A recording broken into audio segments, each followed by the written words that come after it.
Hello and welcome to Stand with the Sioux, a TalkNado special. I'm your host, Anthony Landahl, and joining me are Standing Rock Pipeline activists from Hauser Junior High. Joining me on the first segment of the program are Ava Hast and Ellie Lavity. Welcome to the show, guys.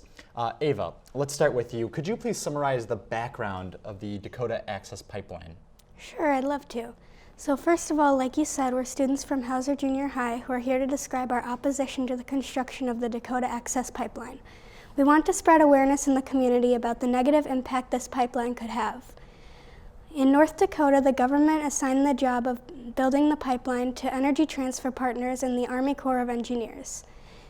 The pipeline would go through this Standing Rock Sioux sacred land that's also their water source, which is the Missouri River.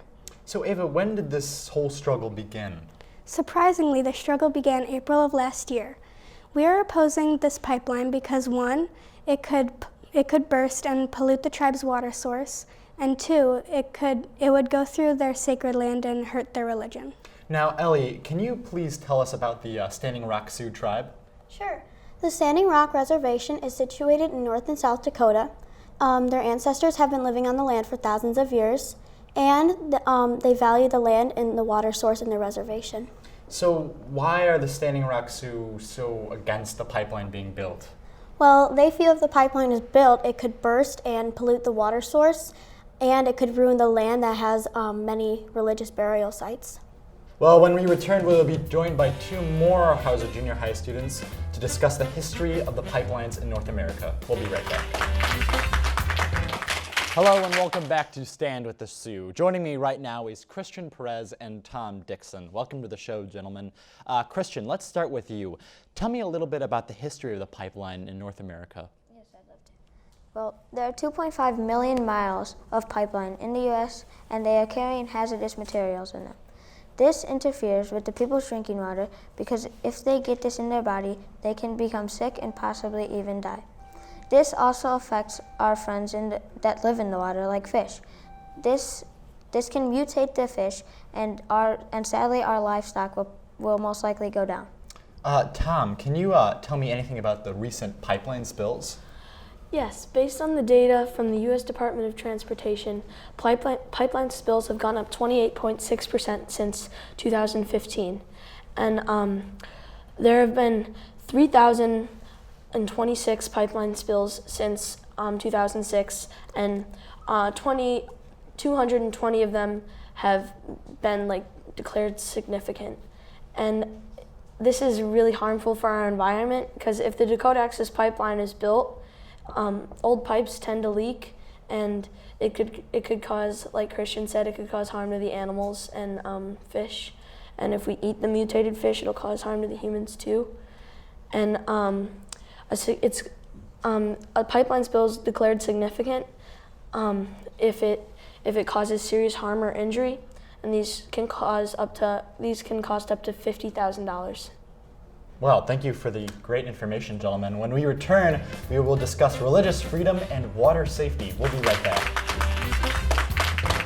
Hello and welcome back. Here we have Natalie Vega and Max Kowal.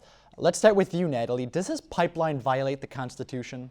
Yes, the pipeline does violate the First Amendment Free Exercise Clause. The Free Exercise Clause is supposed to protect all religious groups, including those with rights and rituals like Native Americans. But the Supreme Court has often failed to treat Native Americans like the other religious, the other religious groups. So if they were to be on a scale, then the Native Americans would be more down here, and then the other religious groups would be more up here. There, kind of away. Yeah. Max, does this pipeline violate any water safety laws? The Standing Rock Tribe is against the construction of the oil pipeline because they think oil will get into the water source, the Missouri River. All over the world, when water is at risk, the poor are who suffer the most. So is the tribe taking this to the courts? Yes, they are taking this to the courts. They are suing the Army Corps of Engineers because they are violating the National Historic Preservation Act and the National Environmental Policy Act. Well, thank you so much. When we return, we'll be discussing motives for and against the pipeline. We'll be right back. Hello and welcome back. Joining me now are Apollo Gama and Owen Fingerhut. Apollo, let's start with you. Who has an interest in this pipeline being built? Some of the people that have interest in this pipeline being built is Energy Transfer Oil Company, which are the ones that are funding the creation of the Dakota Access Pipeline and the Keystone XL pipeline. The Army Corps of Engineers, who are the ones building it, and many supporters of the Trump administration. And there are many valid reasons why so many people support the pipeline. The first reason is how 28,000 jobs will be created with the pipelines, and how in a single day when both pipelines are used, 1 million barrels of oil will be transported across the country. Wow, so it sounds like more of the oil we are using will be coming from the United States. Yes, the oil is mostly coming from the northern states where oil is more sufficient. And when this oil is transported, it will dramatically increase and give an advantage to the U.S. economy. And these people that want the pipelines to be built believe that small economic advantages are more important than the constitutional rights of Native Americans and the safety of our water. All right, so Owen, who is protesting the pipeline? Well, it's not just the Standing Rock Sioux Tribe that is protesting against this pipeline. Many others are with them that don't want the pipeline being built, that are standing with them. Also, military veterans are actually one of the groups that are actually protesting with the Standing Rock Sioux Tribe, which I find very interesting. What is happening to people are funding the pipeline by divesting banks, taking money out of the banks and supporting it towards the pipeline. So they're taking money out of the banks, which is like people's money, and then supporting it towards the pipeline. So how are the protesters being treated? Well, they're not being treated good. What happened was they didn't want this pipeline to be built, so they stepped on governmental property to argue with them.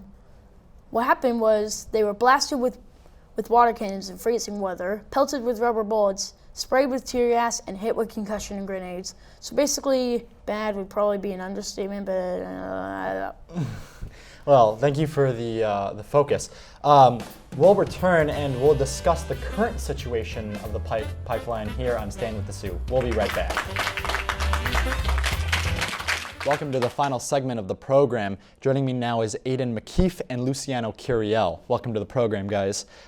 Aidan, let's start with you. What is currently happening with the issue of the pipeline? Well, on January 24th, 2017, we all know that Donald Trump signed the executive order to advance the construction of the pipeline, and he bypassed all the environmental reviews because he thought it would take too long.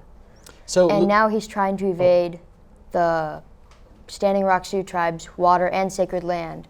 They started drilling last week. So Luciano, are people still protesting now that the pipeline is being built? Yes, now that the pipeline is still being built, they are still protesting. Now their protest camps will grow in size and strength. On March 10th, there is a protest planned in Washington, D.C. for Native American rights.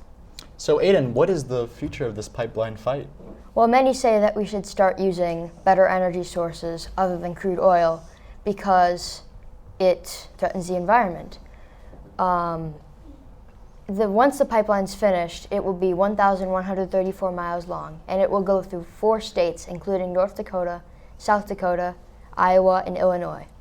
Many say that we should start educating ourselves about what's really going on in the world and don't ignore what the Native Americans have to say about their water safety. Well, thank you, gentlemen, for that information. I want to thank all Hauser students that came out to discuss this important issue. I'm Anthony Landahl, and this has been TalkNado. Thank you for watching.